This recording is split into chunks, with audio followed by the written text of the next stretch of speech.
Ya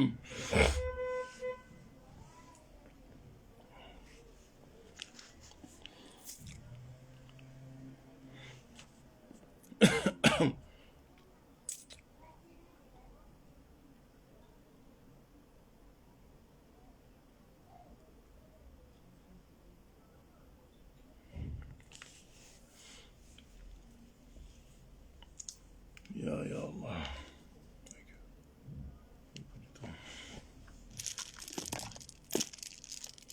Alaykoum salam.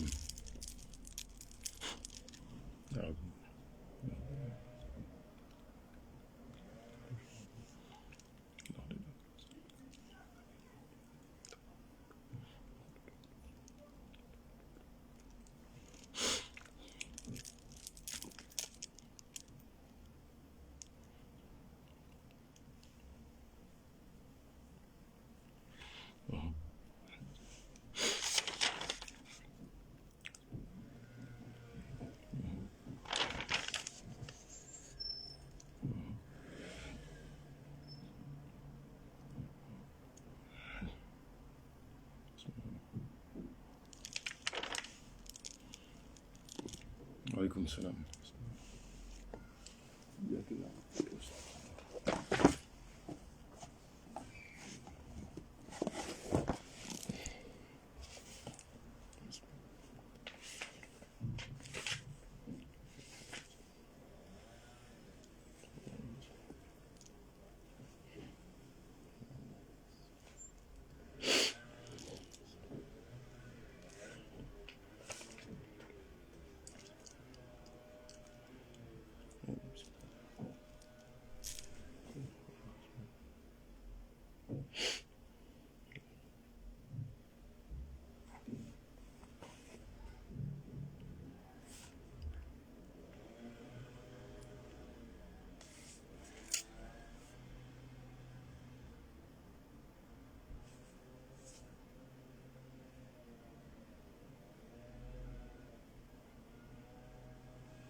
السلام عليكم. أعوذ بالله من الشيطان الرجيم وإني أعيذ بك ذرية من الشيطان الرجيم ربي أعوذ بك من همزات الشياطين وأعوذ بك ربي أن يحضرون. اللهم صل وسلم وبارك على سيدنا ومولانا محمد وعلى آله وصحبه والحمد لله رب العالمين. اللهم صل على سيدنا محمد الفاتح لما أخرق والخاتم لما سبق ناصر الحق بالحق والهادي إلى صراطك المستقيم وعلى آله حق قدره ومقداره العظيم. الحمد لله ثم الحمد لله.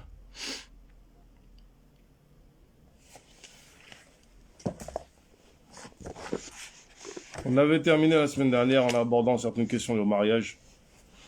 Et donc, on avait introduit les statuts légaux, les différents statuts légaux du mariage.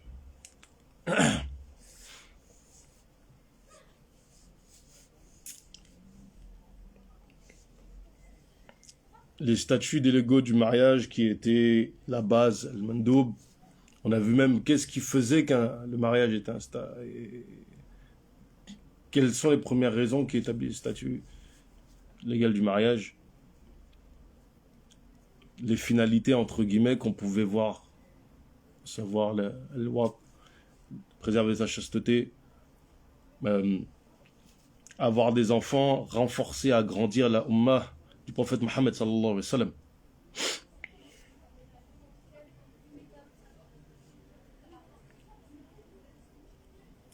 Donc aujourd'hui, on va, Inch'Allah, bi'idhnillah, si Allah nous le permet, aborder deux grands, là on aborde les arcanes du nikah. Et si Allah nous facilite, on va pouvoir aborder deux rukn. Le premier, c'est al-wilaya, al-wali.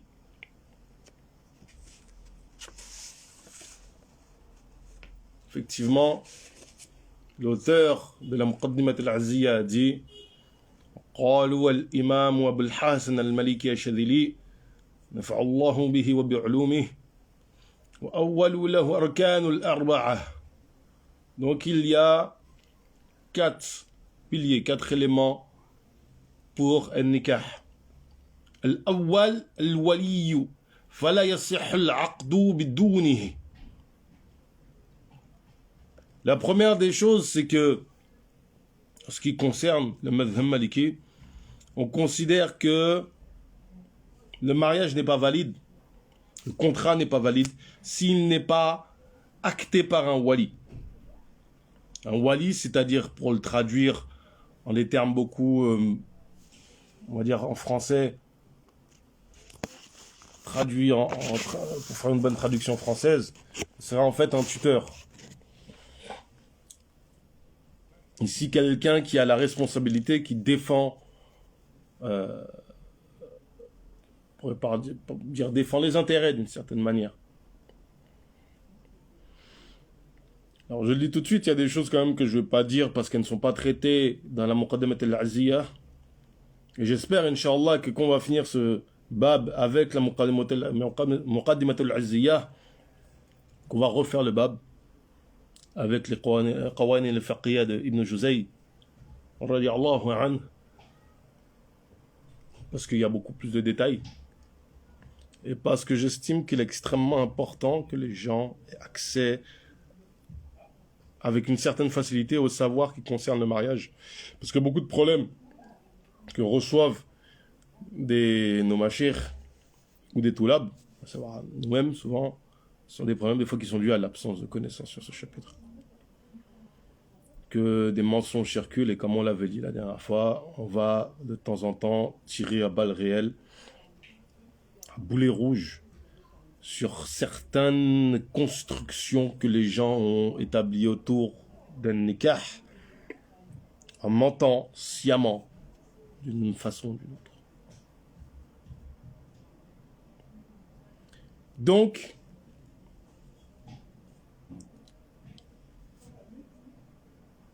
avant le mariage, la femme prend un wali.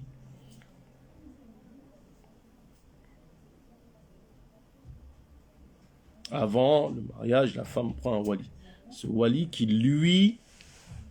C'est-à-dire que c'est avant qu'on fasse le contrat que la femme prend le wali et que c'est au moment du contrat que le wali joue son rôle de wali. On verra effectivement que l'élément sur le... Agib, qu'est-ce qui se passe avec la connexion Internet? On verra que l'élément sur lequel il joue principalement, c'est sur son rôle dans la formulation. L'élément fondamental. On a même dit qu'en fait le mariage au final se résume à la sira, à la formule de demande et d'acceptation.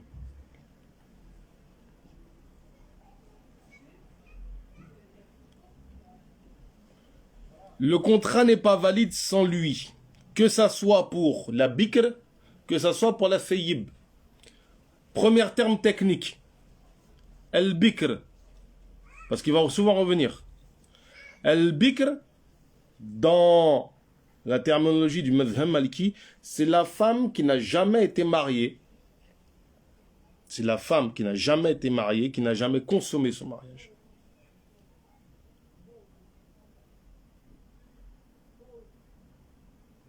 La femme qui n'a jamais été mariée, qui n'a jamais consommé son mariage.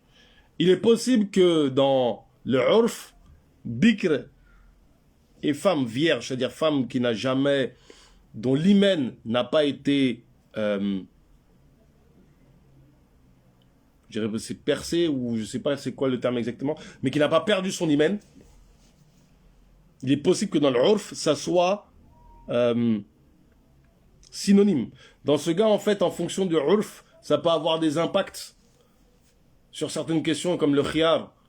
C'est si quelqu'un dit « je veux me marier avec une bikr », et il s'est marié avec une femme qui s'avère être tombée de vélo, ou tombée de l'arbre, comme on dit, ou tombée du cheval, ou bien qui, à force de frotter sur le cheval, etc., et qui s'avère qu'elle a perdu son hymen à cause de cela, c'est possible pour lui de demander à ce que soit annulé le mariage. On reviendra sur la question de khiyar, on verra des détails. Pour l'homme comme pour la femme, il y a des implications. Walillah lilhamd, ce qu'on veut dire ici, qui est très important, et qu'il faut comprendre en fait, c'est que al-bikr, c'est un terme qui a dans sa terminologie, d'un point de vue des fiqh, dans le madhhab maliki, un terme qui est très précis, qui renvoie au fait que la femme n'a jamais été mariée. Et que ce terme très précis peut, en fonction de urf, avoir des termes différents. Techniquement, ça veut dire quoi? Une femme qui est convertie, qui a un passé, qui n'a jamais été mariée, et une bikr. Quel impact ça va avoir? Une femme convertie qui n'a jamais été mariée, elle a le droit à 7 jours obligatoires de présence de son mari une fois le mariage acté. Tandis que la femme qui a déjà été mariée, elle n'a droit qu'à 3 jours. Cette question-là, on y reviendra.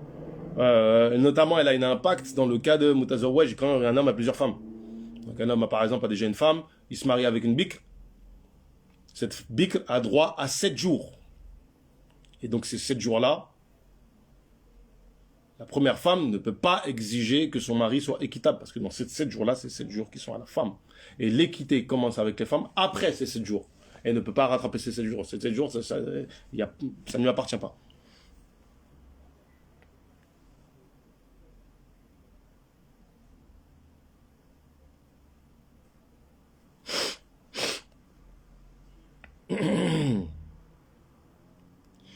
Ou que la femme soit fayyib, en ce qui nous concerne les Malikis.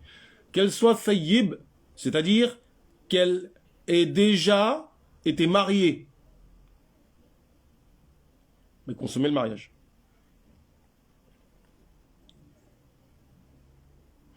Alors, première chose qu'on peut dire sur la question de Bikr et de Fayyib, désolé mesdames, vous serez contents messieurs, mais même dire désolé oui et non, il est mandoub, sur la base d'un hadith du prophète Mohammed sallallahu alayhi wa sallam, de se marier avec une bikr. Entre autres parce que ça facilite les sentiments dans le cadre du mariage.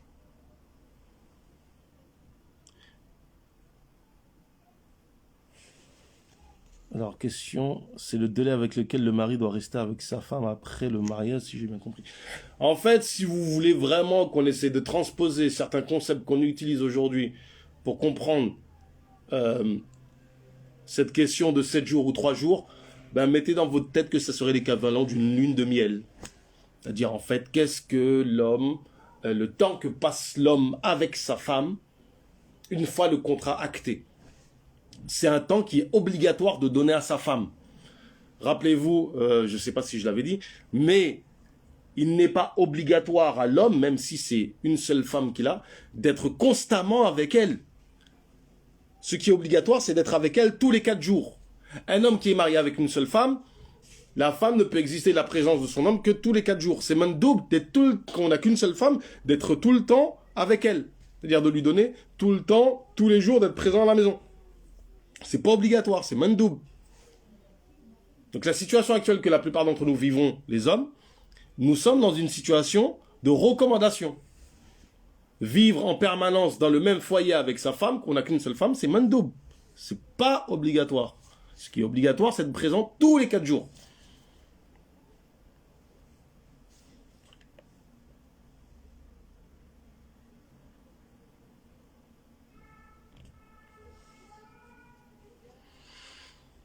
Donc, il est effectivement mandoub de se marier avec une bikr. Et cela pour faciliter les sentiments.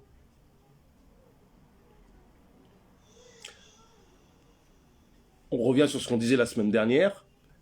Oui, la notion de mariage telle qu'on le conçoit dans la charia, telle qu'on le conçoit, ce que j'ai déjà pu lire sur des réseaux que disaient certaines personnes, certaines sœurs, oui, mariage fils abilillah, etc.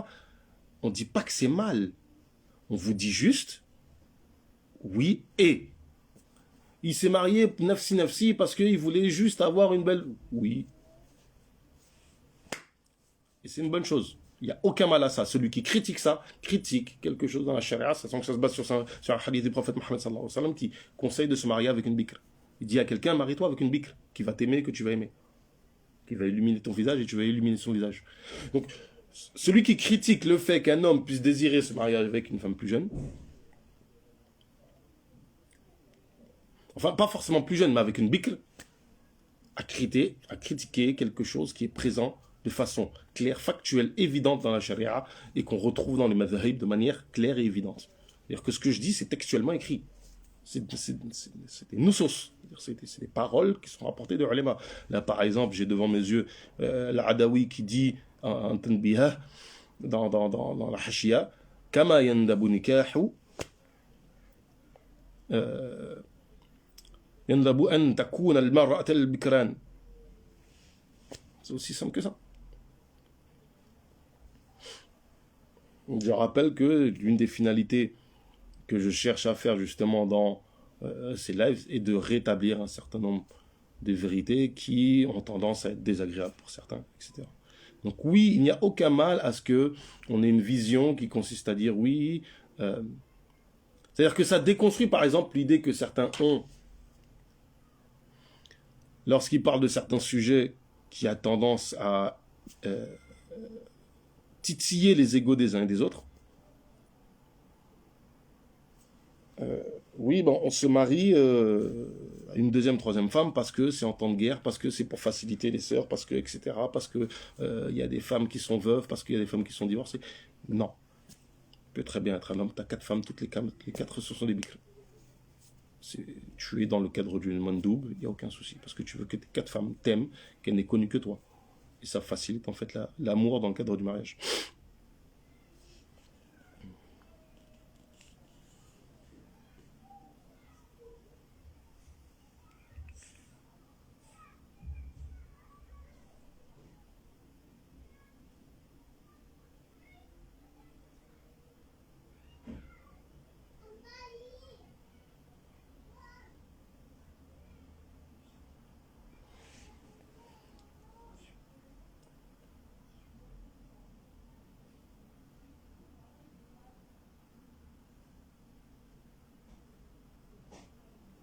Alors,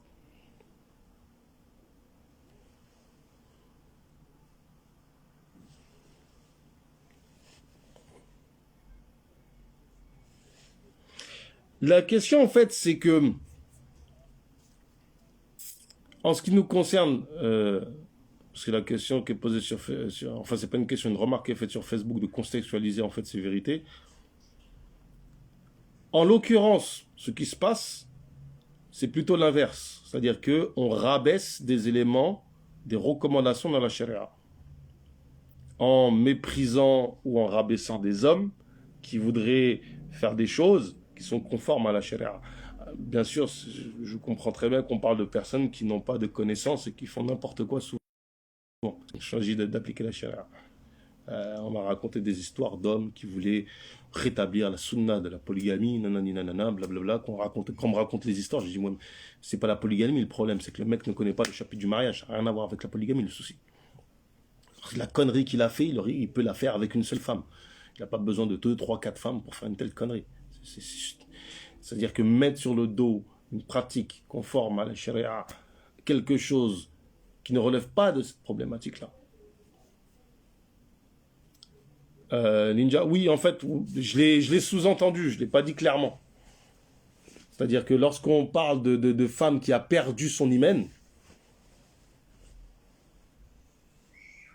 on parle de femme qui a perdu son hymen, c'est au sens large. Une femme qui a perdu son hymen, c'est...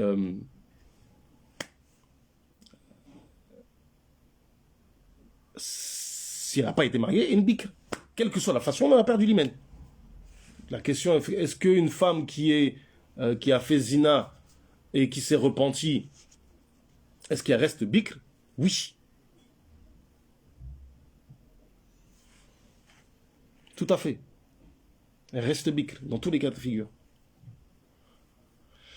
Donc là, ici, ce que je veux bien faire comprendre, c'est la chose suivante, sans rentrer dans trop de polémiques, etc. Mais c'est que il n'y a pas, pour un homme, à se sentir mal, il n'y a pas à un frère, à une femme de voir ça d'un mauvais œil. En fait, personne ne peut se placer en tant que censeur en disant non, c'est pas correct parce que pas conforme à la charia. C'est pas possible. Parce que si on parle de mandoub, là on est dans une problématique assez technique. C'est-à-dire que on n'est même pas dans le jaïz, dans le permis, entre guillemets, dans le sens où c'est moubah. Non, c'est juste recommandé de par le fait que ça permet de développer l'amour. Sachant que y a quand même cette idée qu'on trouve dans le Babou Nikah, l'idée de développer l'amour, de faciliter l'amour, les sentiments dans le cadre du mariage.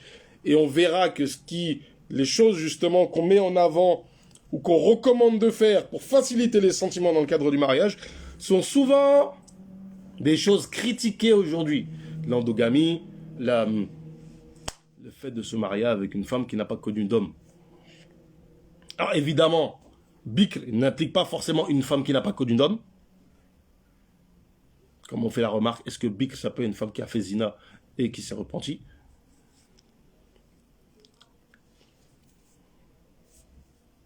Mais comme c'est dit souvent dans les koutoub de fiqh, on parle selon ce qui est le plus fréquent, le plus habituel. Même si elle a un enfant, tout à fait. Je ne sais pas pourquoi, en fait, on ferait une exception pour le fait qu'elle ait un enfant. Ça change quoi? Elle reste bikr, elle n'a jamais été mariée. Elle a perdu son iman d'une manière ou d'une autre, mais elle n'a jamais été mariée. Khalas.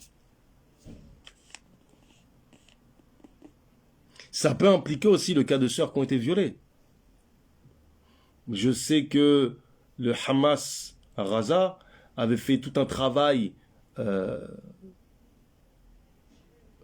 par rapport aux sœurs qui avaient été violées par des soldats israéliens, des soldats sionistes. La'natullahi alayhim. Parce qu'elles ne trouvaient pas de mari à cause de ces viols. Et donc ils avaient fait un travail pour dire aux gens, mais qu'est-ce qui vous arrive? C'est nos sœurs, elles ont été violées. Elles ne sont pas responsables. Elles ne sont pas consentantes. C'est pas des amis. Vous n'avez pas à faire ce que vous faites.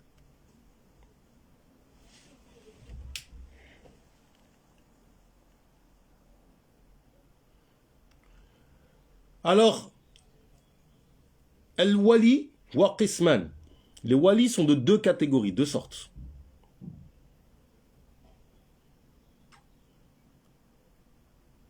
Et l'une des deux catégories aussi de deux sortes. Mais là, on va rester sur la première catégorie. Al-qisman, al-mujbara, al-mujbir, qui est dans le madhhab maliki le père ou le wasi. Certains, je crois, chez les Shawafi'a et les Hanabila, les Ahnaf rajoutent le grand-père. Nous, ça se limite au père et au wasi. Le père, et ici le père shar'an, pas seulement le géniteur. C'est-à-dire que le père, comment dirais-je, le père de la bint zina n'est pas concerné. Parce que dans la sharia, on ne reconnaît pas le père dont la fille est issue du zina, ou le fils issu du zina, comme étant le père légalement. Donc techniquement parlant, dans la charia, on considère que celui qui est né du zina est orphelin de père. Ça a des impacts, d'une certaine manière. On ne va pas aborder ça ici. Ensuite, al-wasi. Wasi, c'est la personne à qui on va confier la responsabilité légale de l'enfant, et notamment celle de donner l'enfant, la fille en mariage, et même le fils. Al-wasi, c'est celui qui est tuteur légal à la suite du père, au décès du père. Repentir ne change rien du tout ici. Le repentir ne change rien du tout. Ce n'est pas ton enfant. Tu as fait zina, tu es un homme, ce n'est pas ton enfant. Donc, excusez-moi de la situation, mais des fois ça arrive, ça m'est déjà arrivé de devoir dire ça à quelqu'un qui me dit ouais, Ça m'est déjà arrivé, je crois, à des sœurs de leur dire, ouais, mais le mec, il veut pas s'en occuper. Ouais, mais en fait, c'est pas son père. Il n'a aucune obligation envers l'enfant. Il a abandonné. Il n'a pas abandonné, c'est pas son gosse. Il est orphelin, ton enfant.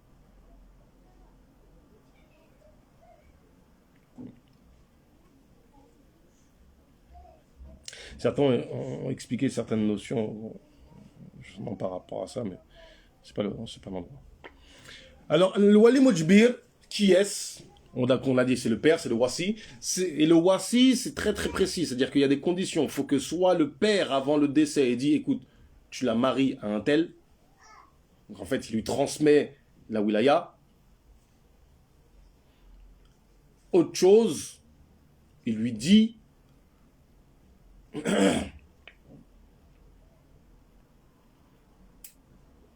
choisis la personne qui va penser convenable et tu as le droit sur elle.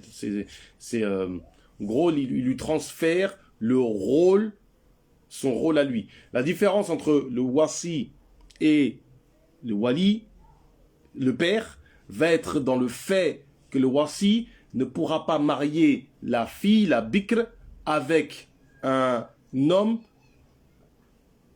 en demandant moins que la dot du mithl. On va détailler sur la notion de la dot du mithl, ici, qu'on va réintroduire après. Alors, et s'il s'en occupe, ça change rien en fait. S'il s'en occupe, ça change rien. Il va quand même pas être wali. Qui s'en occupe, alhamdoulilah, c'est comme s'il s'occupait d'un orphelin. Quel est le tuteur de la personne issue du zina? Ben, la personne qu'elle va désigner. Si elle a un frère, ben non, même si le problème c'est qu'elle n'a pas de lien de parents, elle n'a pas de père, donc elle peut pas avoir de. La personne n'a pas de père, donc on verra. Vous verrez en fait, on va donner la liste ici des walis, Inch'Allah. Des awliya. Donc, le père et le wasi. L'ijbar, en fait, c'est quoi? C'est que le père marie sans demander la permission de la fille. C'est aussi simple que ça. Il se lève un matin, il trouve quelqu'un de très bien, il dit Mashallah, toi, t'es extraordinaire, j'aime bien commenter. Est-ce que tu veux prendre ma fille? Le frère dit oui, je veux bien. Alhamdoulilah, c'est son mari. Une chose est très importante dans le cadre du mariage, et ça c'est très répandu en Afrique de l'Ouest, ne rigolez pas sur les questions de mariage. C'est-à-dire que vous êtes père d'une fille, ne blaguez pas avec quelqu'un, ah je te donne ma fille, ah j'accepte, ah, c'est marrant. Tu as donné ta fille, c'est une blague, on s'en fout, tu l'as donnée quand même. C'est sa fille, c'est sa femme maintenant.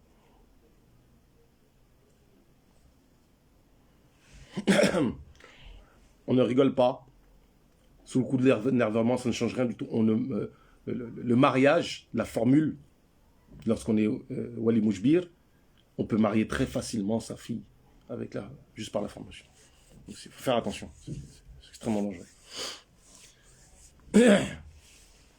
Même si elle est Anissa. Anissa, c'est quoi ces vieilles filles? Désolé, mesdames. Alors, je vous dis d'avance, le chapitre du mariage a tendance souvent, en fait, à un petit peu plus faire mal aux sœurs qu'aux hommes.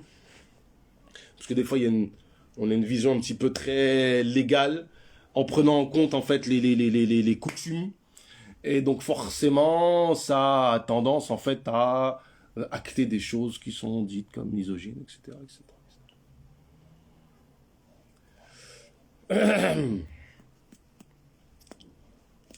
Al-Anissa. Al-Anissa, c'est la vieille fille. C'est la femme qui a atteint un certain âge. Mais on dit, bon, ouais, bah, là, quand même, voilà, quoi. Non, mais les frères aussi prennent cher en faisant le chapitre du mariage, quand même. Il y a des trucs, quand même, qu'on se prend. Quand on parle des droits des uns et des autres et tout ça, les filles, des fois, elles peuvent nous faire des trucs, c'est chaud, quoi.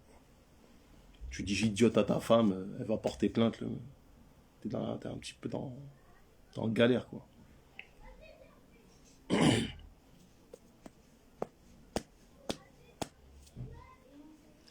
Anissa, c'est légalement, selon l'avis retenu dans le madhab, la femme qui a plus de 30 ans, qui a 30 ans et plus. On a dit 35, on a dit aussi 40, si je me rappelle bien. Mais la vie retenue, c'est 30 ans. C'est-à-dire qu'après 30 ans, une femme est considérée comme vieille fille dans le madhhab maliki, dans la loi. Quel impact ça a? C'est parce qu'en fait, à Anissa, il y a divergence sur est-ce que le wali mujbir doit obligatoirement demander son avis ou pas. La vie retenue, c'est que non, c'est pas obligatoire. Par contre, pour la bikr qui est balira, qui est pubère, c'est mandoub de demander son avis. Ce qui semble apparent du tawdih, c'est-à-dire le sharh de Sidi Khalil sur Jami' al-Ummat de Ibn Hajib, c'est que la divergence dans l'école se situe à quel niveau? Est-ce que c'est mandoub de demander l'avis de la ba'adira, ou est-ce que c'est indifférent, mubah? L'avis retenu, c'est que c'est mandoub. Vous me direz, oui, mais il y a un hadith qui dit, ben justement, c'est le hadith qui sert de dalil pour dire que c'est mandoub. Ça n'indique pas que c'est obligatoire. Pourquoi? Parce qu'on dit que sinon, si c'était le cas, le hadith ne ferait pas la différence entre la bikr et la fayyib. Donc forcément, on ne distinguerait pas les femmes, parce qu'il n'y a pas d'intérêt de distinguer les femmes si le statut est le même. Donc forcément, concernant la bikr, ça ne peut signifier que la recommandation, et dans le cas de la fayyib, ça ne peut indiquer que l'obligation, et effectivement, on ne peut pas marier la fayyib sans son consentement. Il y a aussi une catégorie de bikr qu'on ne peut pas marier sans son consentement, c'est celle qui n'a pas de wali mujbir. C'est aussi simple que ça. Donc toute femme qui a un wali mujbir ne peut pas se marier sans son consentement, ce n'est pas possible. Si elle se marie en désignant un autre wali, là on verra incha'Allah ta'ala l'ordre des walis, ça a un impact très très problématique.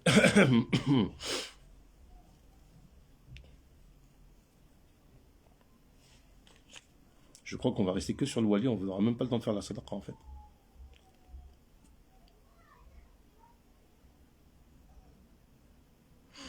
Ouais, effectivement, on peut parler aussi de laquelle la Rachida. Effectivement. Mais in fine, la Rachida, au final, n'a pas de wali mujbir, parce qu'en fait, le wali mujbir, en fait, a délaissé, en fait, son droit de jabar. C'est vrai que c'est intéressant. Le cas de la Rachida, c'est vrai que c'est... on va revenir, Inch'Allah.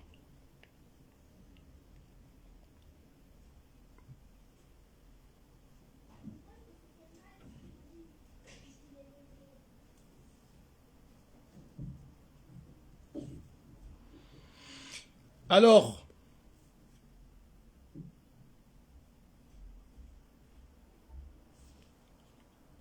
effectivement, il y a ensuite le wali qui ne peut pas contraindre.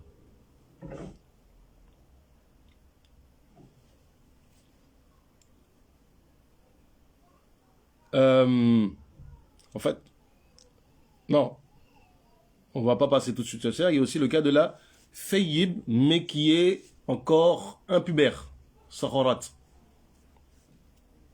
Il faut comprendre que chez nous, les malikis, la première des choses, c'est que il y a deux éléments qui sont pris en considération pour déterminer si une femme peut être contrainte, peut être mariée sans son avis ou pas. Le fait qu'elle n'a jamais été mariée, et le fait qu'elle est impubère. Les deux sont pris en considération. C'est pas seulement un qui est pris en considération. Ça implique que tant que l'une des deux qualités reste chez la femme, elle peut être mariée sans son consentement. Tant que l'une des deux qualités reste présente chez la femme, elle peut être mariée sans son consentement. Donc elle est petite, elle a déjà été mariée. On peut la contraindre toujours.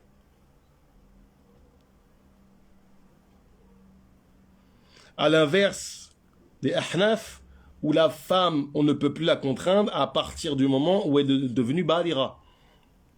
Et il y a quelque chose à dire qui est important, parce que les gens ils aiment bien jouer avec la vie des Ahnaf. Une femme Hanafi qui se marie sans wali, ce qui va être regardé, c'est la kafa'a avec le mari. Si la kafa'a est exactement pareille à tous les points, il y en a 8 à rassembler. C'est-à-dire qu'il faut qu'ils soient égaux dans les 8 points rassemblés. Dans ce cas de figure, effectivement, le mariage est valide. Si l'un des points est manquant, le mariage est invalidé selon l'avis qui est retenu chez eux. Sachant qu'il y a 3 avis. Un avis qui est exactement le même que nous, c'est-à-dire il n'y a pas de wali, le contrat n'est pas valable. Deuxième avis, elle se marie sans son wali, la kafa'a n'est pas respectée, on va voir le wali, on dit est-ce que tu valides le mariage? Il dit oui ou non. S'il ne valide pas, pas de mariage. Troisième avis, de facto, le mariage n'est pas valide parce que la kafa'a n'est pas respectée. Donc les gens qui veulent jouer avec l'avis des Ahnaf, etc., etc. On peut rajouter certains éléments, c'est que chez les Ahnaf, et on le verra, après le sultan, il n'y a pas de wilaya donnée à qui que ce soit par la communauté musulmane. Mais rapprochez-vous des frères qui sont dans le madhab Hanafi, qui vont vous donner des explications beaucoup plus détaillées, beaucoup plus développées.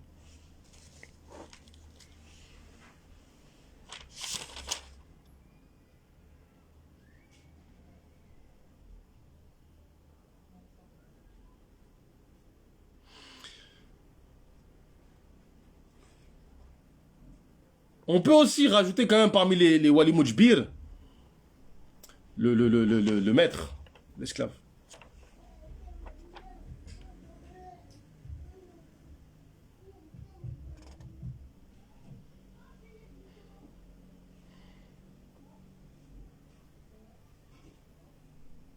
Un esclave homme ne peut pas se marier sans le consentement de son maître. Par contre, une fois que le mariage est acté, c'est lui qui le valide ou pas.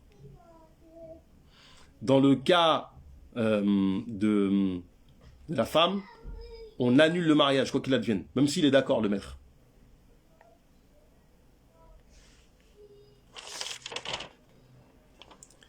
Donc, de prime abord, on a dit tout ce qu'il y avait à dire sur le wali mujbir. Il y aura d'autres choses à dire, évidemment. Mais cela suffira.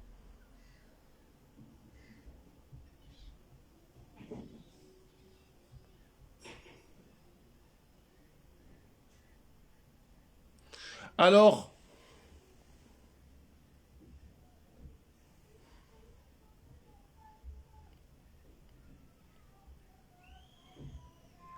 effectivement, la femme qui a déjà été mariée, on ne peut pas la contraindre. La femme qui n'a pas de wasi, qui a la possibilité de la marier sans son consentement, ne peut pas la marier sans son consentement. On a dit que le silence de la bikr a valeur de consentement. Pourquoi? Par exemple, une orpheline qui n'a pas de père, son oncle la marie, ou son frère la marie, ou un wasi la marie, dit je veux te marier avec un tel, est-ce que tu es d'accord? Elle ne dit rien. On part du principe qu'elle est consentante.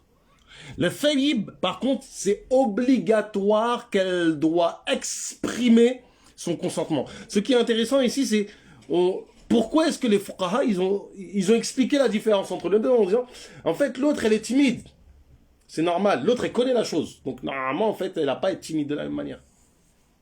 C'est intéressant de voir comment, en fait, est pris en considération l'état d'esprit des uns et des autres. Et là, même si on reste dans du droit, en fait, c'est quand même relativement intéressant.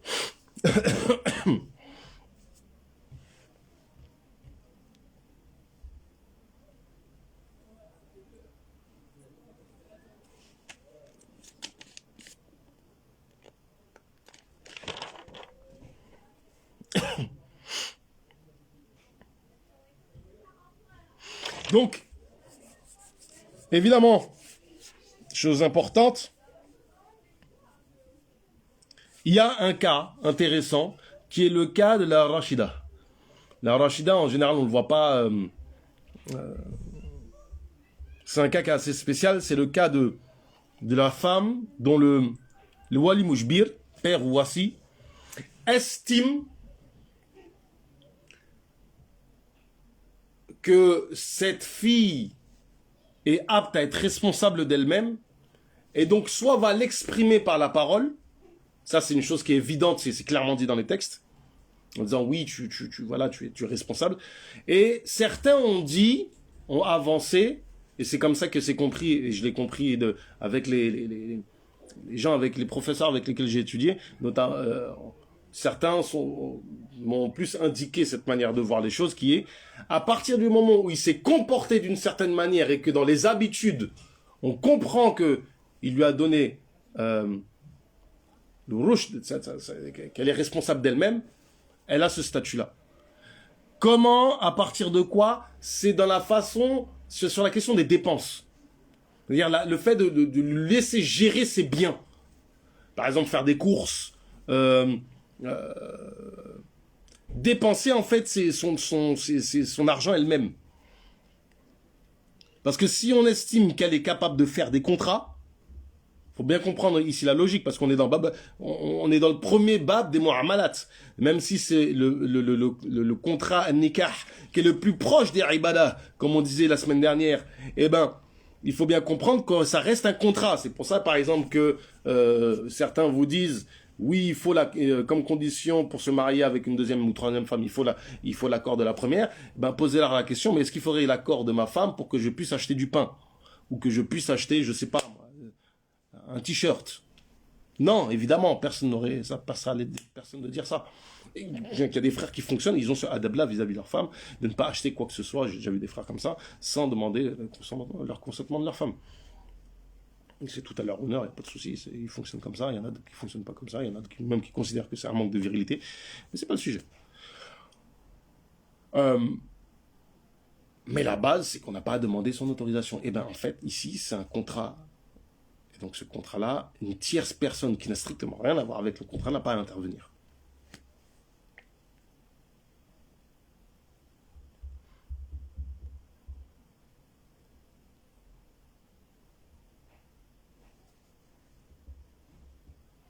Donc c'est clair ici, j'espère, Inch'Allah, que l'idée c'est la suivante. C'est que, à partir du moment où on estime que la femme est apte à faire elle-même des contrats, implicitement on considère que elle est apte à se marier, du moins à choisir pour elle-même un homme. Parce que l'idée en fait dans le jabr, c'est quoi? C'est que la femme, n'ayant jamais connu d'homme, bien sûr rappelez-vous tous les détails qu'on a dit sur la bikr, ne va pas être apte à choisir pour elle-même. Parce qu'elle ne connaît pas les hommes, elle ne sait pas distinguer le bon parti du mauvais parti. Et donc ici, on a une vision du wali, notamment le père, qui est de quelqu'un aimant, qui va chercher le meilleur parti pour sa fille. Il y a vraiment cette idée en fait que, étant donné que le père aime sa fille, il ne va pas la marier avec n'importe qui. Donc souvent, ouais, les papas... Ouais, mais la base, c'est qu'un papa, il aime sa fille, il la marie pas avec n'importe qui. Maintenant, si vous avez envie d'attaquer le patriarcat et les papas, bismillah, il n'y a pas de souci. Mais n'empêche, en fait, la base dans la charia, c'est qu'un père aime sa fille et veut pour elle le meilleur parti.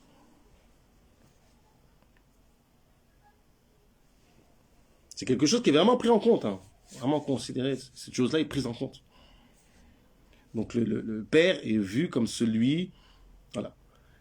D'autre part, certains pourraient mettre en avant, oui, mais... le droit des enfants, etc. Ouais, mais en fait, la charia donne un droit au père sur ses enfants, notamment celui d'être obéi. Qu'est-ce qu'on fait du droit des enfants, du droit du père sur ses enfants à être obéi? Où est-ce qu'on le met? Est-ce qu'il disparaît parce que vous avez décrété que ça ne va pas avec vos convictions sur certaines questions, notamment celle-là?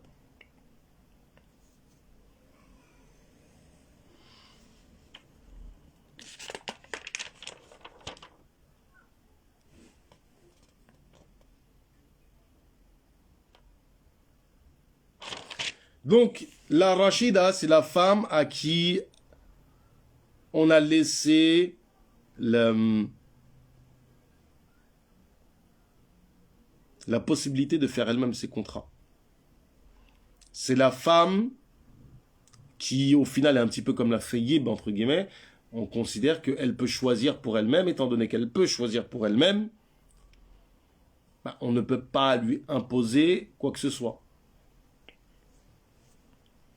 Et donc alors là, par contre, j'ai un trou de mémoire, je ne me rappelle pas si la Rachida, il est obligatoire à l'image de la faïb qu'elle exprime son accord. Je vérifierai, Inch'Allah Ta'ala, rappelez-moi pour que la semaine prochaine j'en parle.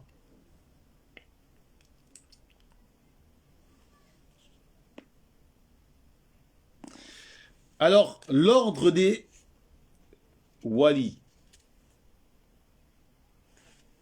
L'ordre des walis. Il y a une précédence des walis les uns sur les autres.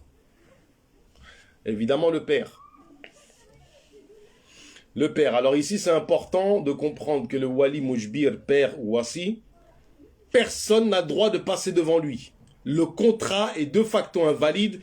Un juge apprend ça, il doit annuler le mariage. Quoi qu'il advienne, on ne peut pas monter, entre guillemets, sur la tête du wali mujbir. C'est pas possible. La faïb, c'est celle qui a déjà été mariée, qui a consommé le mariage.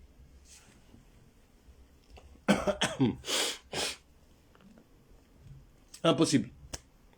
Si on marie un frère marie une femme sans l'accord de son père, le mariage n'est pas valable. Même si, par la suite, le père valide le contrat.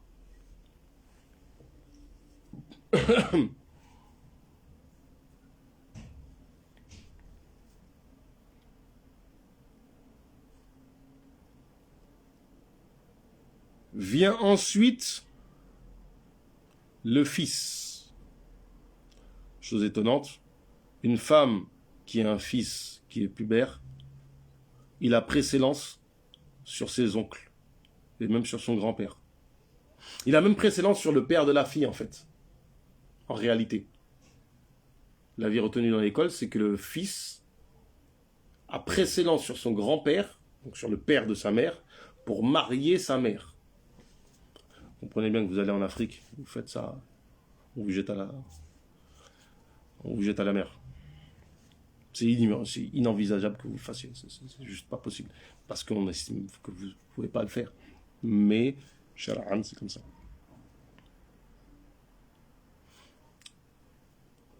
Le petit-fils de la femme a préséance sur le père de la femme.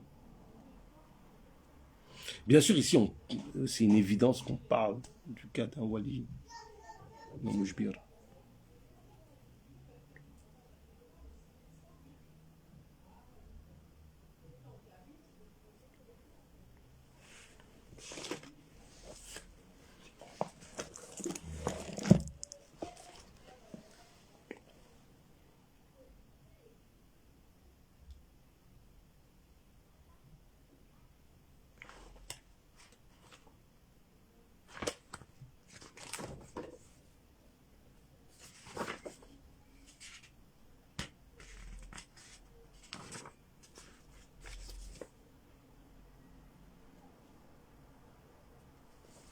Donc en fait, ici, c'est l'idée de Asaba. Donc déjà, premièrement, c'est important, en fait, il faut que je souligne une chose, c'est qu'on est pris en compte parmi les walis, parce qu'il y a deux catégories de walis. Ici, on parle des walis qui sont royal mudbir. Il y a ce qui sont khas, c'est-à-dire qui sont spécifiques, désignés, et ce qui est am, ce qui n'est pas désigné directement.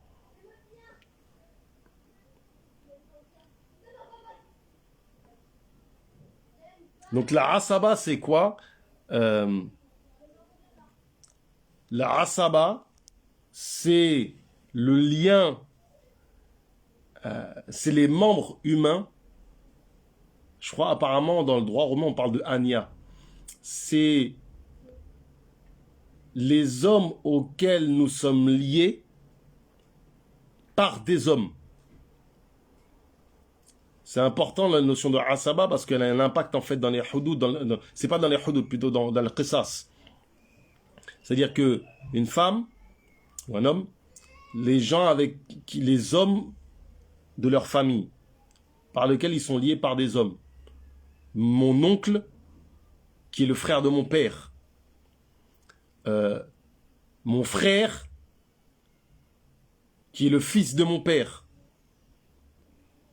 etc. C'est-à-dire qu'il ne faut pas qu'il y ait entre moi et cet homme-là une femme. S'il y a une femme, il ne fait plus partie de ma asaba.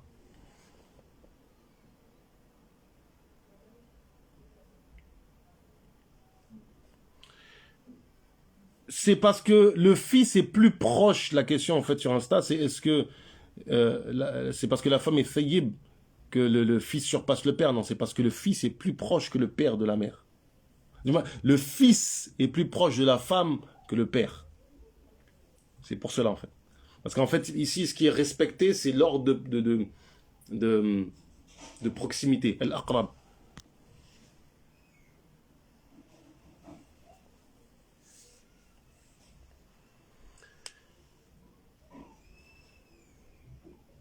Donc le fils, le petit-fils, le père,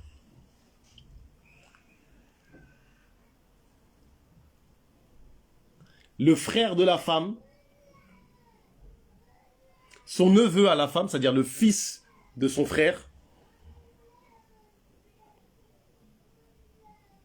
son grand-père à la femme,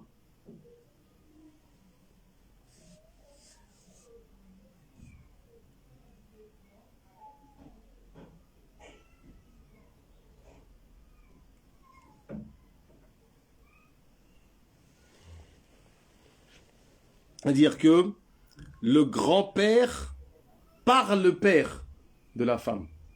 Le grand-père paternel. C'est pour ça que chez nous, on retient en fait qu'il n'est pas Wali Mujbir, contrairement à d'autres écoles.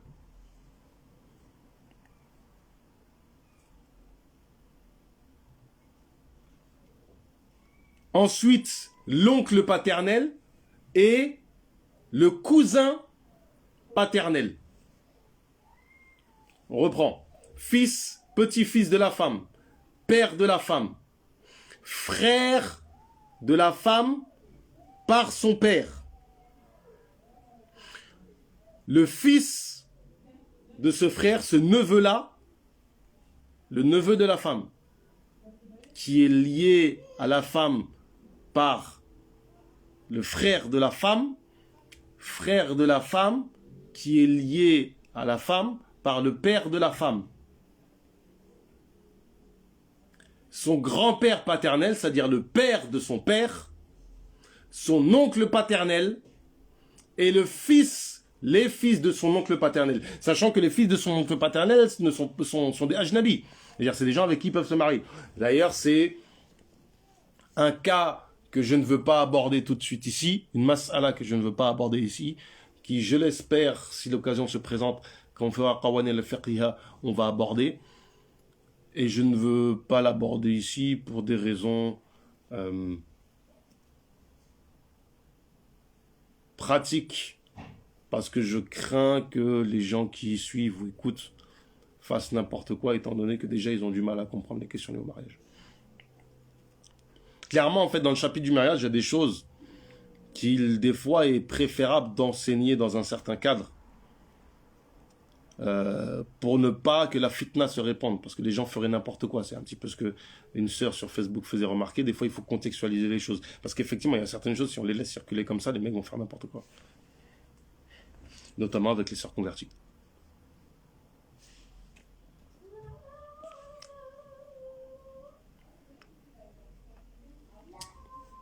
Ensuite, là, on a parlé de la asaba. Il y a ici prévalence des germains sur les consanguins. Germain, c'est-à-dire que la femme est liée par ces gens-là, même père, même mère. Par exemple, un frère, le frère de la femme, ils ont le même père et la même mère. Et il y a un autre frère, ils ont le même père. Le frère germain, même père, même mère, est prioritaire obligatoirement sur le frère consanguin, c'est-à-dire frère par le même père, uniquement.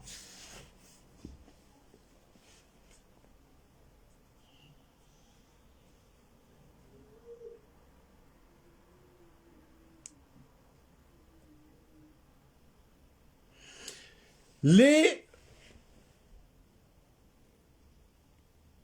n'y a pas de wilaya pour ce qu'on appelle dhul arham, les gens qui sont liés à la fille par les femmes.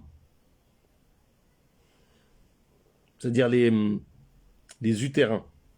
Il y a un lien qui est lié, il y a une femme en fait dans le lien de parenté. Ils font partie de Amat al-Muslimin, de la communauté des musulmans.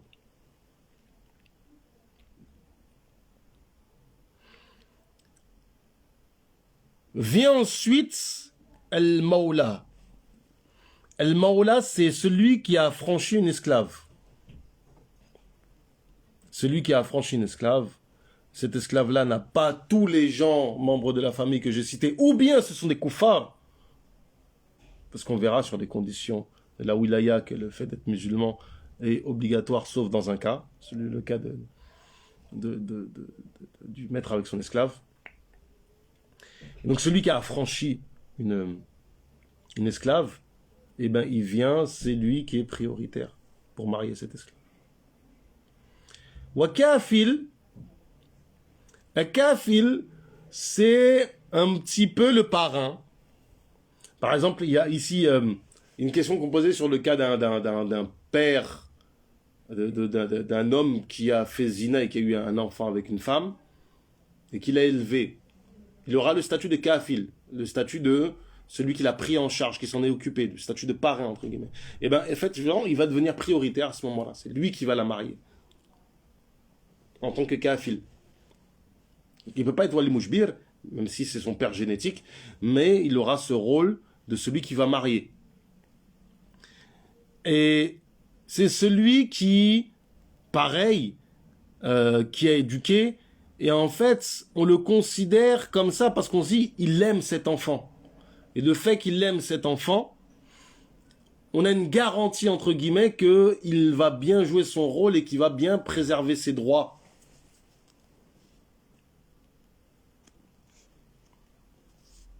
Vient ensuite Al-Hakim, le dirigeant, l'autorité. Alors, en France, il n'existe pas, hein, miskin. Parce qu'on n'est pas foutu de s'organiser. Mais il est intéressant de noter que le Hakim a priorité sur le kafil qu'on vient de citer, dans un certain nombre de cas, notamment dans le cas de l'orpheline, qui est issue d'une certaine catégorie qui est fille de notable et qui est recherchée. Une fille d'une position éminente et dont les gens seraient prêts à se disputer justement la wilaya, le hakim a priorité sur le kafil, ce qu'on pourrait estimer être le parrain. Et une dernière catégorie, celle-là, c'est la wilaya am, qui n'est pas khos, elle n'est pas définie. Jama'at al-Muslimin. Jama'at al-Muslimin, cette catégorie, il faut savoir qu'elle n'est pas présente dans toutes les listes de wilaya, dans les madhahib. J'ai appris que, manifestement, chez les Ahnaf, une fois s'il n'y a pas de hakim, le Jama'at al-Muslimin ne peut pas jouer ce rôle. C'est-à-dire que la femme ne peut, concrètement, de manière concrète, cela veut dire que la femme qui n'a pas de wali désigne quelqu'un en qui elle a confiance. Alors, est-ce que c'est une condition qu'elle ait confiance? Non. Mais c'est une question de bon sens, entre guillemets. Même pas entre guillemets, clairement, c'est une question de bon sens. Elle va désigner quelqu'un qui va jouer ce rôle, se placer, va faire cette formule de hijab wa qaboul.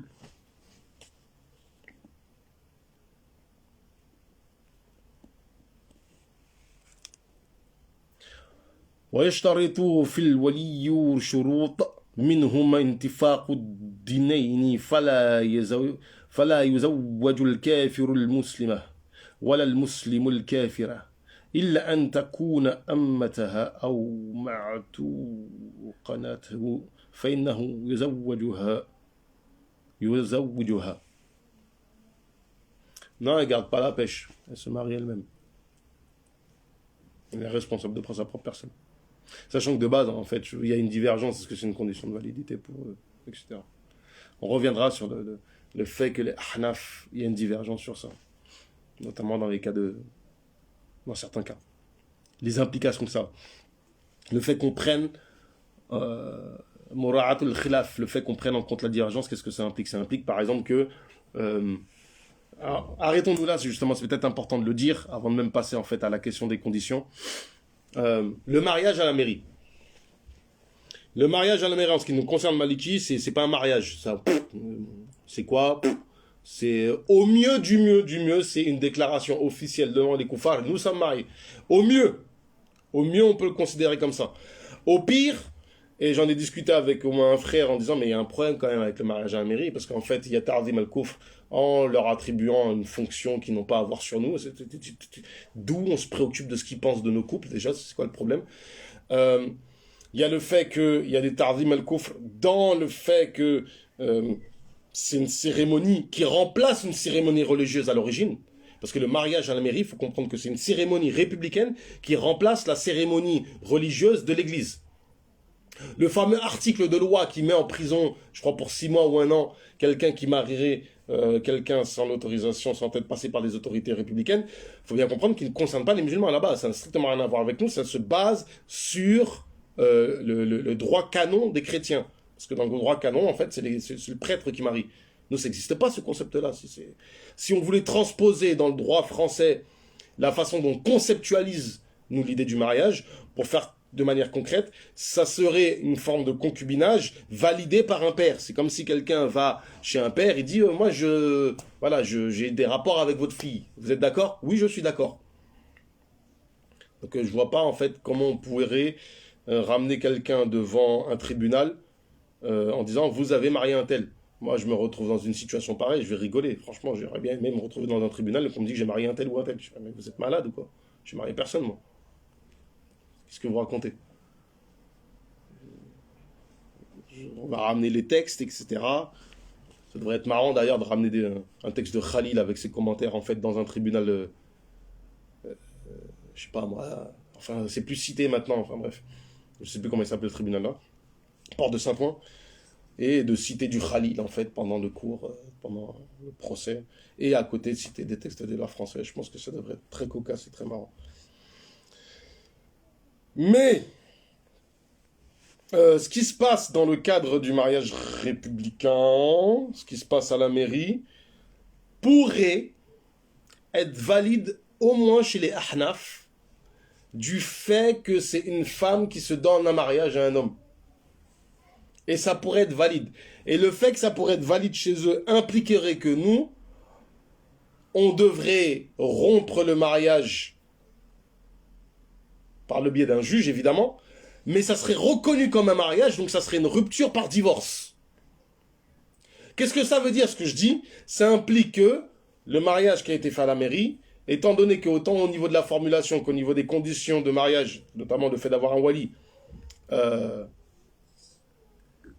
chez les Ahnaf, probablement pourrait, si on vraiment on tirait le droit valide, ça impliquerait que c'est pas du zina.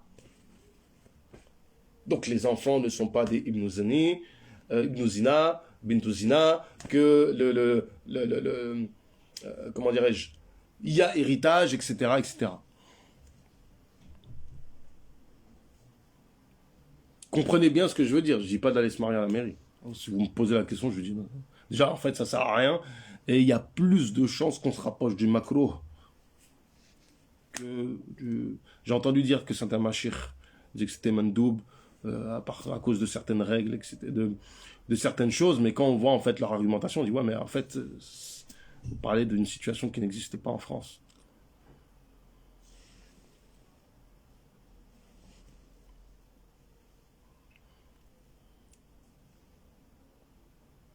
Il y a une femme qui a eu un gain de cause en montrant qu'il n'y a rien dans l'islam qui oblige, voire recommande d'enterrer un homme dans certains artales. Ah ouais, lors d'un procès, ça devait être marrant, ça. À l'étranger, le fait de ne pas avoir de papier étatique, ben je sais pas, faudrait peut-être trouver une solution par le biais de notaires, de notables, ou peut-être aller dans un pays musulman et faire valider son mariage, etc., pour avoir un mariage qui soit conforme à la charia, ce genre de choses. Je sais pas, moi par exemple, aller au Sénégal, ou des trucs dans le genre. Sachant que ce problème-là est vraiment présent, en fait, dans quel cas? Dans le cas où vous allez dans un pays, vous voulez aller à l'hôtel, on vous dit, ouais, mais vous n'êtes pas marié. Ce qui est un petit peu bizarre, hein, parce qu'il y a plein de koufars qui vont dans des hôtels et puis on leur pose pas la question. Pourquoi est-ce qu'on nous poserait la question à nous? Après, on nous dit souvent, ouais, mais pour lors du Hajj, etc. Mais le problème, c'est que lors du Hajj, en fait, qu'est-ce que tu fous avec ta femme dans la chambre d'hôtel? T'as rien à faire avec elle, mec. Tu fais le Hajj. T'es débile ou quoi? Pourquoi tu veux être avec ta femme dans une chambre d'hôtel? Tu veux rater ton Hajj? C'est quoi l'objectif? Au consulat, ouais, peut-être il y a des solutions comme ça. Ouais. En tout cas, de manière claire, le mariage à la mairie n'est pas une solution pertinente. Que ça soit pour préserver les droits et tout ça, pas du tout. Pas du tout, pas du tout. Et on peut s'asseoir et discuter avec les gens qui ont un avis différent, il n'y a pas de souci. Alors les délires que shirk et pas shirk, je sais pas quoi, non, assis-toi, va apprendre à faire akhdari, va apprendre à faire istinja, et puis après on revient, on discute. Mais là, tais-toi, wesh. On parle de shirk, n'importe quoi.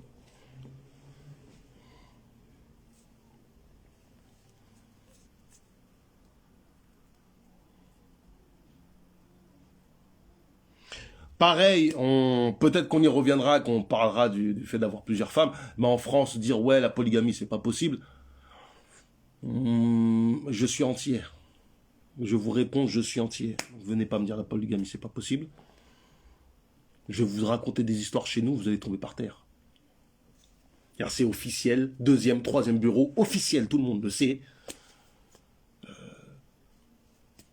Je sais pas moi. Un homme, il sort du travail, il va voir sa maîtresse, il passe le début de soirée avec elle, il mange, etc. Il s'occupe de ses enfants, il s'occupe de leur faire leurs devoirs, etc. Père idéal, hein.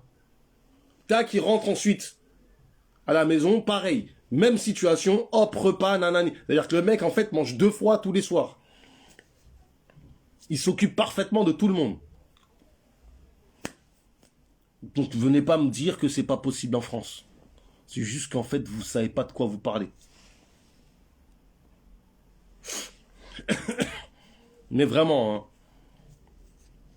Sachant que devant le droit français, c'est du concubinage. Donc, une concubine, 2 concubines, 3 concubines, 36 concubines, qu'est-ce que les Français vont nous dire? Mais vraiment.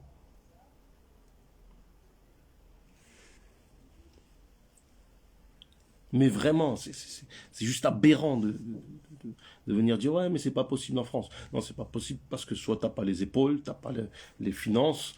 Dis-moi que financièrement c'est compliqué. Oui, je suis d'accord avec toi. C'est tout à fait, c'est vrai que c'est compliqué financièrement. Bref.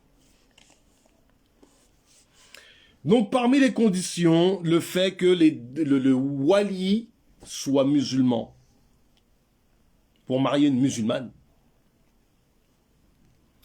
Un musulman ne marie pas une kafira, sauf si c'est son ama, son esclave. C'est le seul cas. Donc, homme converti, un homme converti, ses enfants, ses filles sont kafira, tac, l'amener à l'hôtel, je sais pas quoi, tu fais pas ça. Hein. Non. Déjà, tu participes à une cérémonie qui n'est pas la tienne, tu n'as pas à être là. Tu veux être après, je sais pas, au repas si tu veux, il n'y a pas de souci. Mais tu ne participes pas au mariage, tu ne donnes pas, tu ne fais pas quelque chose qui pourrait rentrer dans le cadre de la religion des autres.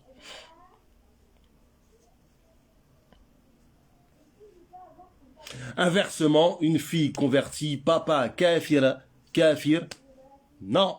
Quelle est sa place? Ben, sa place, c'est on va l'asseoir là, on va l'honorer, tu es le père de la fille, machallah, etc., etc. Mais qui est-ce qui marie? C'est pas toi. C'est lui. Le wali qu'on a désigné. Ouais, mais moi je suis un... Parce que c'est de la discrimination. Oui, c'est de la discrimination. Nous estimons que du fait que vous n'êtes pas musulman, entre autres, vous n'allez pas défendre comme il se doit les droits de votre fille. Pourquoi? Bah, déjà parce que tu connais pas la charia et que tu n'en as rien à faire de l'islam. Comme tu n'as rien à faire de l'islam, tu ne vas pas défendre les droits de ta fille selon l'islam. Tu vas les défendre selon le droit qui est le tien, ta conceptualisation, ta vision de la morale, etc. Mais pas selon la charia. Donc, votre wilaya est rejeté et non nul et non avenu et n'est pas accepté. Quelle est la place à lui donner? Ben, il y a un comportement, un adab, on est des musulmans, on accueille, on s'assoit, tu prends le tchèp, tu prends le couscous, on vous met en avant, on peut même dire que vous êtes d'accord avec le mariage, etc. On peut l'honorer, il n'y a pas de souci, ça, il n'y a pas de problème. Il n'y a aucun souci avec ça. C'est vraiment pas...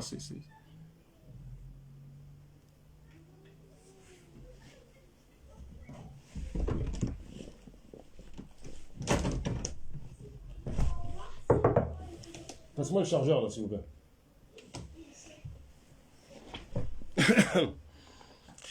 Le cassoulet, ouais, si tu fais du cassoulet avec... Je pense que si on faisait le cassoulet, mais avec la charcuterie turque, ça serait khatal. Un très bon concept. Sachant qu'il y a beaucoup de Turcs vers l'Est et tout ça, je pense que ça serait... Je crois que, si je ne me trompe pas, le cassoulet, c'est vers l'Est. Hein. Donc, comprenons-nous bien, Wali, Royal Muslim.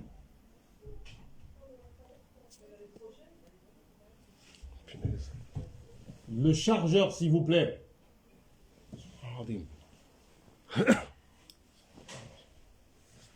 Donc, un Wali non musulman pour une musulmane, Madhhab Maliki, et pas seulement, je crois que ça doit être un consensus. Hein. Là, pas possible. Inconcevable, inacceptable.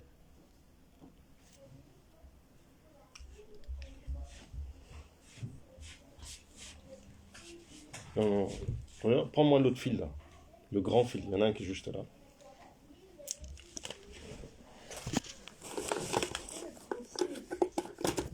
Regarde là, juste là. Tu rentres, tu regardes sur ta gauche, il y a un grand fil comme ça.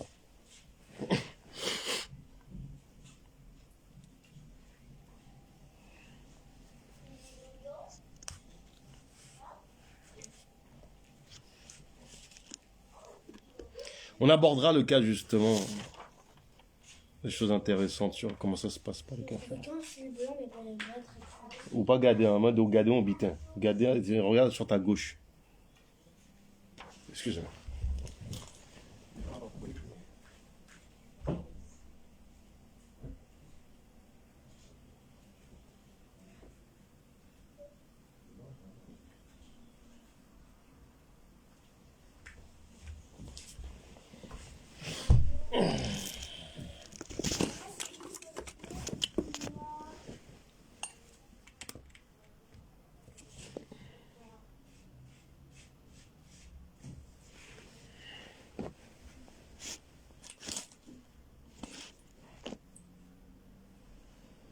Excusez-moi, parce que sinon ça va s'éteindre sur Facebook.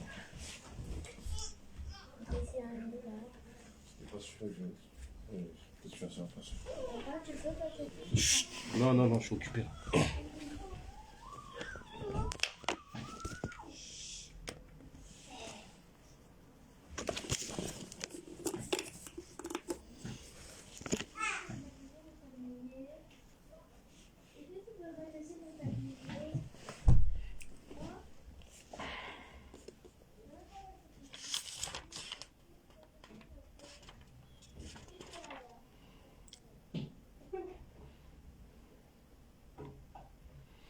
Alors,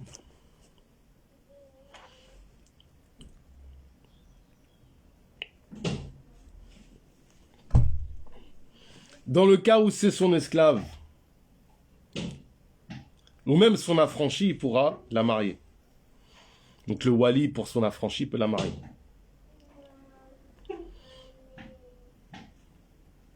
Le fait qu'il soit libre. Un esclave, par exemple, un esclave ne marie pas ses enfants.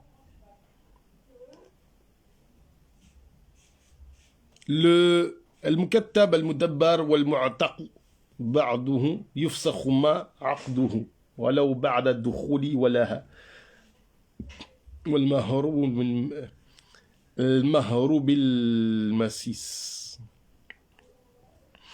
Alors ici, il évoque des catégories. Donc le abd, celui qui est totalement possédé. Al-Mukatab, c'est l'esclave qui a fait un contrat d'affranchissement. C'est-à-dire qu'on s'est mis d'accord sur un prix. On s'est mis d'accord sur un prix. Une fois que ce prix a été versé, l'esclave est affranchi. C'est un contrat d'affranchissement. Al-Mudabbar, c'est le cas...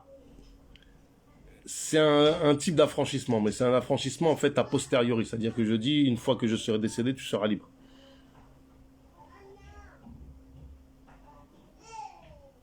Et celui qui a affranchi partiellement. Toutes ces catégories-là, on annule leur contrat. Leur contrat n'est pas valide.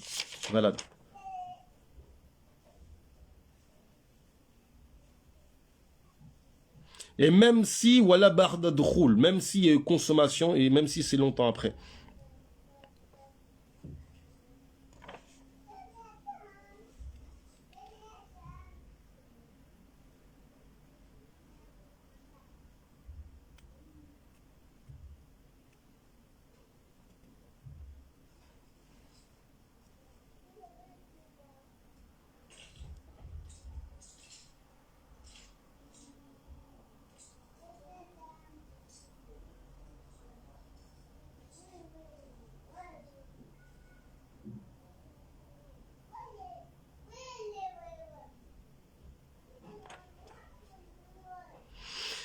Il y a un truc intéressant du cas de l'esclave, c'est qu'on a dit que la condition pour marier son esclave,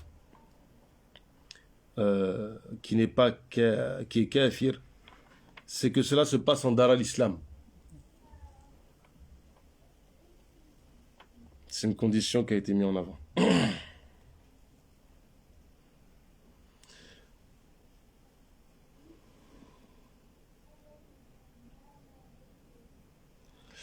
Et l'esclave donc qui a marié, l'esclave qui a marié,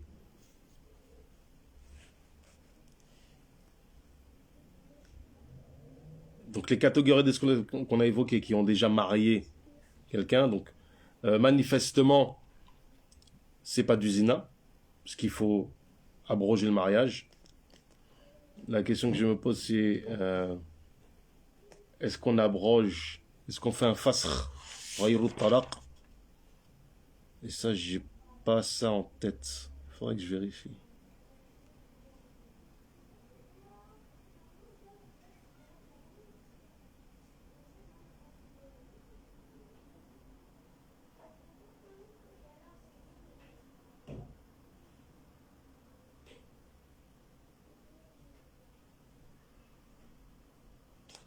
Non.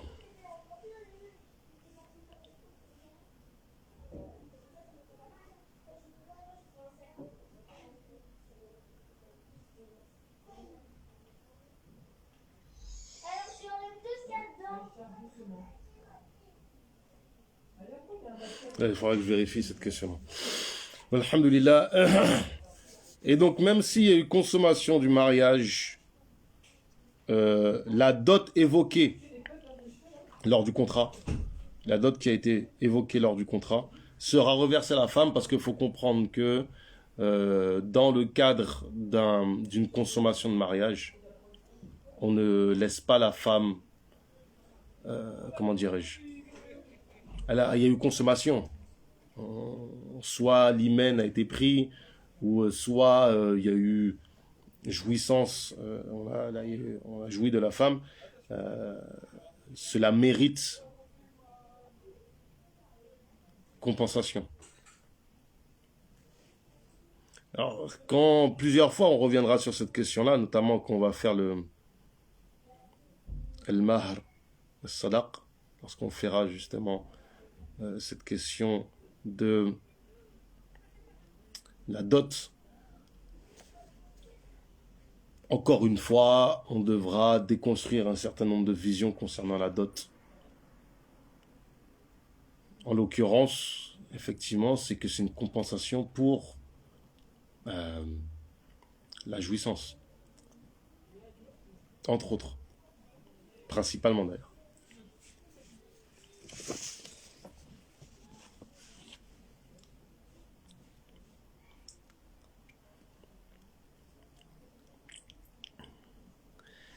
Alors,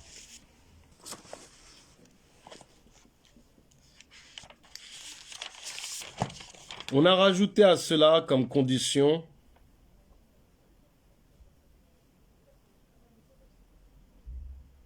le fait qu'il ne soit pas sous tutelle.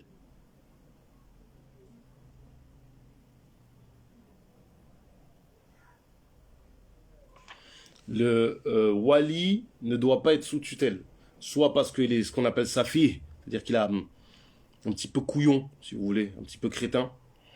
Celui qui n'est pas apte à s'occuper trop de ses affaires, parce qu'il n'est pas très, très, très dégourdi, on va dire. Mais c'est pas juste un petit peu bébête, c'est vraiment, ça pose un problème dans comment il gère ses biens, par exemple.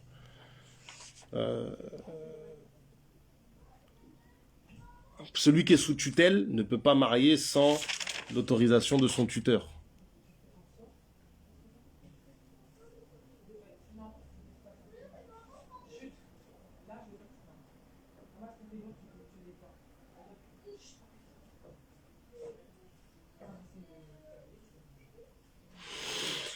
Alors, il y a un truc qui est intéressant. Ouais, mais sa fille, c'est plus qu'insouciant. C'est vraiment, il est un petit peu, voilà, quoi.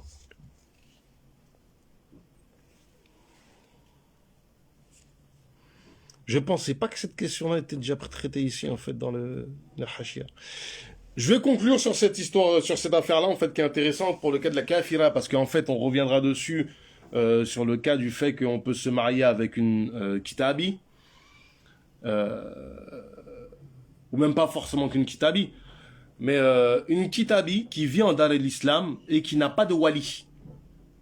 Une kitabi qui vit en Dar el-Islam qui n'a pas de wali. Comment est-ce qu'elle fait? Elle peut se tourner vers le sultan musulman. Et ce sultan musulman va demander au prêtre de sa religion de la marier. Et le sultan peut contraindre les prêtres de sa religion de la marier avec quelqu'un de sa religion, mais par contre, on est gentil, on est sympa, on va pas les forcer à la marier à un musulman miskin, déjà qu'on les humilie avec la jizya et tout ça. Là, on va quand même leur faire, on va être gentil, on va dire qu'on va pas les forcer, on va pas les humilier au point de forcer le mariage avec un musulman. On conclut sur cela. Est-ce qu'il y a des questions, Inch'Allah? Pour ceux qui sont arrivés un petit peu en retard, il y a des questions que peut-être vous avez posées. Je vous dirai en fait, revoyez la vidéo. Il y aura votre réponse, Inch'Allah. Mais s'il y a des questions, bismillah.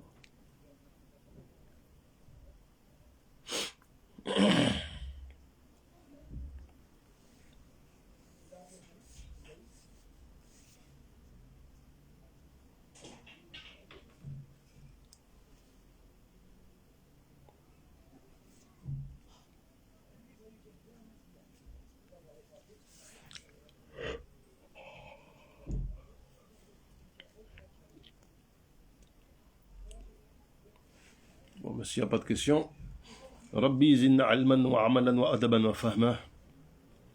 وهب لنا يا أكرم في التلاوة خيرا كثيرا منك والحلاوة.